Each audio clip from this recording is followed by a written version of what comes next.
అది ఉందిగా Tanuja luxury bed. So దానికి ఏం చెప్తారు? కొంతమంది సీరియల్ యాక్టింగ్ అన్న కానీ ఆయన దివ్యల మాదిరి బిగ్ బాస్ కి హైలైట్. బిగ్ బాస్ లో దివ్యల మాదిరి లేకపోతే బిగ్ బాస్ లేదు. బిగ్ బాస్ సీజన్ 9 లేదు, నాగార్జుననే లేదు అన్నమాట. అవన్నీ ఆలోచించి తనకి హెల్త్ వల్ల అట్లా పడిపోయింది అనేసి చెప్పుకోవచ్చు. ఆ యాక్టింగ్ అయితే ఏం కాదు. అది ఎవరైనా సరే హెల్త్ విషయంకి వస్తే యాక్టింగ్ ఏం చెయ్యరు కదా. సో తన గేమ్ ఆడుతూ కూడా అట్లా పడిపోయింది అనమాట. కొంతమంది ఏమంటారంటే మట్టి పని చేస్తుందా బిగ్ బాస్ లో షోనే కదా చేసేది, ఎందుకు అలా కళ్ళు తిరిగి పడిపోవడం అంటున్నారు అక్క, మీరేమంటారు? అంటే అదే అన్న చెప్తున్నాను కదా, తను ఒక్కటి పని కాదు కదా, వంట పని అనేది చూసుకుంటుంది, అలాగే తిను గేమ్లో కూడా ఆడుతుంది. ఇంకొకటి ఏంటంటే స్ట్రెస్ ఫీల్ అవుతుంది ఎక్కువగా. వన్స్ అందరూ తనని టార్గెట్ చేసిన తర్వాత తను ఎక్కువ ప్రెజర్ తీసుకుంటుంది. అవన్నీ ఆలోచించి తనకు మైండ్ అనేది అప్సెట్ అయింది. సో ఆ గేమ్లో కూడా ఎక్కువ ఫోర్స్ పెట్టి ఆడడము. ఇంకొకటి ఏంటంటే తను ఓడిపోయింది, అది కూడా ఆలోచించి తను అట్లా అవ్వడం జరిగింది అనమాట. సీరియల్ యాక్టింగ్ అనేది కాదు, తన హెల్త్ ప్రాబ్లం అది అంతే. ఇన్ని రోజులేంది ఇవాళ కొత్తగా. ఇంతవరకు కూడా నాన్న ఉండిన్నారు కదా చూసుకుండేదానికి, ఇప్పుడు నాన్న లేరు అనమాట. అందుకు డ్రామానా మరి అనేది ఇవాళ మనం పూర్తి ఎపిసోడ్ చూస్తే అర్థమవుతుంది మనకు కూడా. సో ఎంత లేపినా కూడా లేపట్లేదు. లేపే వాళ్ళు కొంచెమన్నా నీళ్ళు వేస్తే లేస్తుంది కదా, నీళ్ళు కూడా లేపుతున్నారు అనమాట. ఇమాన్యుయల్ అంటున్నాడు ఎంత కామెడీ చేసినా సుమన్ శెట్టికి వెళ్ళిపోతుంది, మాకేం రావట్లేదని, మీరేమంటారు దానికి? సుమన్ శెట్టికి కాదు, ఇమాన్యుయల్ మీకే బయట చాలా ఫాలోయింగ్ ఉంది, మీరే విన్ అవుతారనేసి నాకైతే అనిపిస్తుంది. ఎందుకంటే సుమన్ శెట్టి ఎక్కడ ఇవ్వట్లేదు అనమాట, ఎక్కువ కంటెంట్ ఇవ్వట్లేదు.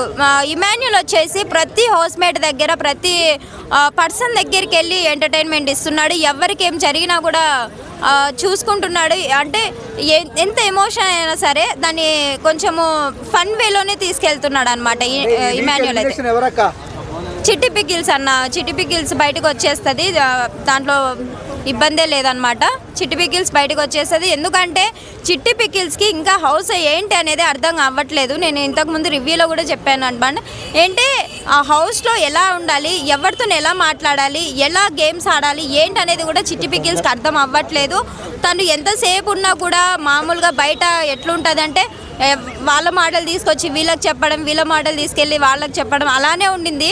సో తనకి ఇంకా ఏంటి అనేది అర్థం అవ్వట్లేదు హౌస్. తనకి అర్థం అవ్వాలంటే టైం పడుతుంది. ఆ టైం వరకు తను బయటకు వచ్చేస్తుంది అన్నమాట. ఆయిషా కూడా పోతుంది అంటున్నారు, ఎక్కడికి, దానికి ఏమంటారు? అంటే తనకి డెంగ్యూ ప్లస్ టైఫాయిడ్ ఫీవర్ వచ్చిందంట, బయటికి వెళ్ళిపోతుంది తను.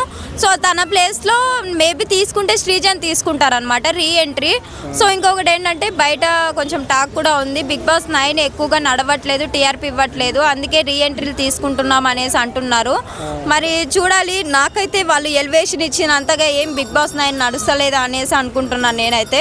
ఎందుకంటే చాలా పెద్ద ఎలివేషన్ ఇచ్చారు, కానీ అర్థం అవ్వట్లేదు జనాలకి ఏంటి అనేది అర్థం అవ్వట్లేదు అనమాట. దువ్వాడ మాధురి ఎలా ఉందమ్మా, ఎలా చేస్తుంది? దువ్వాడ మాధురి చాలా మారిపోయింది చెప్పుకోవచ్చు. ఎందుకంటే వన్స్ తను అంత యాటిట్యూడ్ పర్సన్గా ఒక్కసారిగా మారి అందరు హౌస్మేట్స్ తోటి అంత బాగుందంటే చాలా మంచిగా అనిపించింది నాకు కూడా. ఎందుకంటే అనవసరమైన మ్యాటర్స్లలో దూరకోకుండా ఎక్కడైతే పాయింట్ రేస్ చేయాలో అక్కడ మాత్రమే పాయింట్ రేసు. అంటే సంచన డస్ట్బిన్ విషయంలో చూసుకోవచ్చు అన్నమాట. సో అక్కడ తను ఎక్కడైతే పాయింట్ రేస్ చేయాలో అక్కడ మాత్రమే పాయింట్ రేస్ చూస్తుంది. సో తనైతే తగ్గిపోయింది అనమాట మాటలలో. కానీ శ్రీజ వస్తే, ఎందుకంటే శ్రీజ స్ట్రాంగ్ ప్లేయర్ కాబట్టి వైల్డ్ కార్డ్స్ అందరూ కూడా ఆమె బెలూన్ కట్ చేసి ఆమెను బయటకు పంపించేశారు. సో దానికైనా సరే బిగ్ బాస్ ఎవరిని శ్రీజని రీఎంట్రీ అయితే తప్పకుండా ఇస్తారు. వన్స్ శ్రీజ వచ్చిన తర్వాత ఇంకా ఎక్కువ గొడవలు అవుతాయి అనేసి అనుకుంటారు. ఎందుకంటే శ్రీజ కూడా అంతే కదా, అనవసరమైన మ్యాటర్స్లలో కూడా గొడవ వేసుకుంటుంది. సో ఇక్కడ వైల్డ్ కార్డ్స్ కూడా అంతే ఉన్నారనమాట. సో వీళ్ళకి ఖచ్చితంగా గొడవలు అయితే జరుగుతాయి.